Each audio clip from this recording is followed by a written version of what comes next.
It's day 95 of 118 days with the Tudors, and today we're thinking about 1579. And in this year, Elizabeth I is almost shot by a young man called Thomas Appletree whilst out on the royal barge. So Thomas Appletree was a young man who was out with his friends on a barge going up and down the river, whilst Elizabeth was also out on her royal barge, and he's shooting his gun around randomly and it very narrowly misses the Queen. Now, what I really like about this story is there's actually a contemporary account. This was written up in the same year and printed as a pamphlet and sold to people. So what I'm actually going to do, rather than just tell you the story in my own words, I'm actually going to read some of this pamphlet to you. So this starts by saying that it's a brief discourse of the most heinous and traitor-like Thomas Appletree.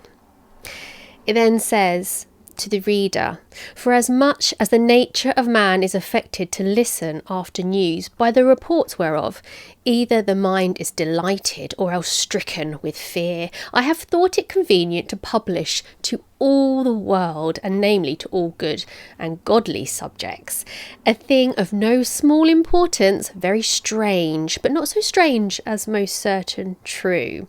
So they're really, the printer is really vamping up this story. They want to shock everybody all around the world that reads this. So it begins, "The 17th day of July this present year of our Lord 1579, the Queen's most excellent Majesty being on the river of Thames betwixt her Highness's manor of Greenwich and Deptford in her private barge." So she's going between Greenwich and Deptford. Says that she was accompanied by the French ambassador, the Earl of Lincoln, and the Vice Chamberlain, with who she was discussing weighty affairs. Goes on to say, "It chanced that one Thomas Appletree, a young man and servant to Henry Carey, and with another named Barnard Acton, being in a boat upon the Thames, he had a cavalier or a harquebush."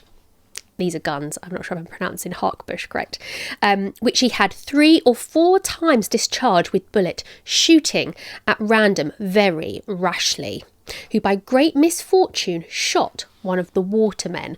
So he's shooting his gun at random and he has shot Elizabeth I, helmsman, in the boat that she is in. It says that he was sat within 6 foot of her Highness, and he shot clean through both his arms. The blow was so great and grievous that it moved him out of place and forced him to cry and screech out piteously, supposing himself to be slain, and saying that he was shot through the body. So this man on the boat, one of her helmsmen, has been shot through both arms, possibly whilst rowing. The man bleeding abundantly, as though he had 100 daggers thrust into him.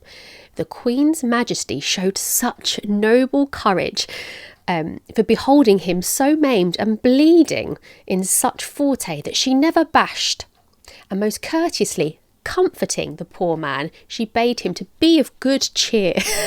So she's basically said, cheer up, and said he should want for nothing that might be at his ease, commanding him to be covered until they got to shore, for which time he lay bathing in his own blood. They're really painting this picture of this man just bleeding to death and Elizabeth saying, cheer up, it's going to be all right. Which is such a mum move, isn't it? It's almost like teacher in the wet paper towel. But so great was the courage of our dread and sovereign lady. Appletree and the rest were apprehended and brought before the Honourable Council. Appletree and his companions justly pronounced the sentence of death and were brought through the city up to Tower Hill, down to the waterside, for the execution of this malefactor, who did pitifully bewailed the offence he had committed. So he's been straight away taken to prison. He's completely confessed to everything that he did. It makes it sound that he went straight away to the execution site, but actually we know he spent a bit of time in prison writing apologies and praying. So anyway, he's off to be hanged. So when he's there, he fell on his knees and desired all the people to pray with him. So he spends some time up on the execution site praying. So obviously everybody's there to watch. Thus, very godly, he purposed to finish his miserable and wretched life, and so prepared himself to ascend up the ladder. Being on the same, he turned himself and spoke to the people as followed.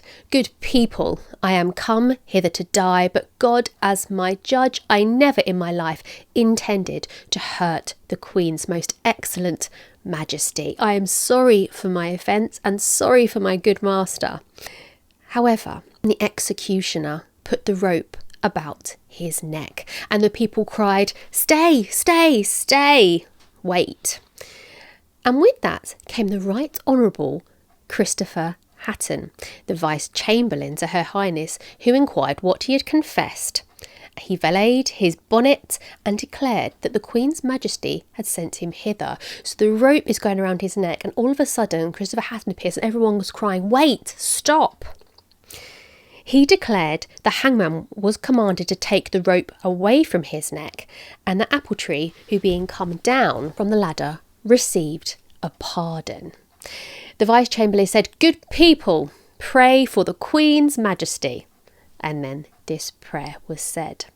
And it ends, "Lo, thus, good reader, thou hast heard discorded unto thee the offence of Thomas Appletree, justly condemned for his trespass to die the death, and most graciously, by the singular mercy and bounty of our dread sovereign, Lady Queen Elizabeth, was preserved."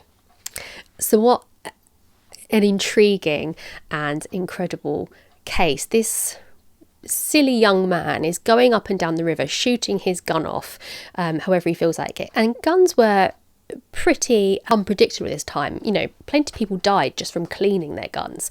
So he's shooting about randomly, hits somebody within 6 feet of Elizabeth, and he's condemned to die. And right at the last second, or so the pamphlet says, just as the rope's going around his neck, he receives a pardon from the Queen, to the absolute excitement of the people who are saying "God save the Queen" and praying for her. Apparently the executioner wasn't so pleased, but oh well, tough luck. So that is 1579. Another little glimpse into our Elizabeth I and her popularity as a monarch. I'll see you tomorrow for 1580, when Francis Drake returns from his 3-year voyage around the world with lots of shiny things for Elizabeth. See you then.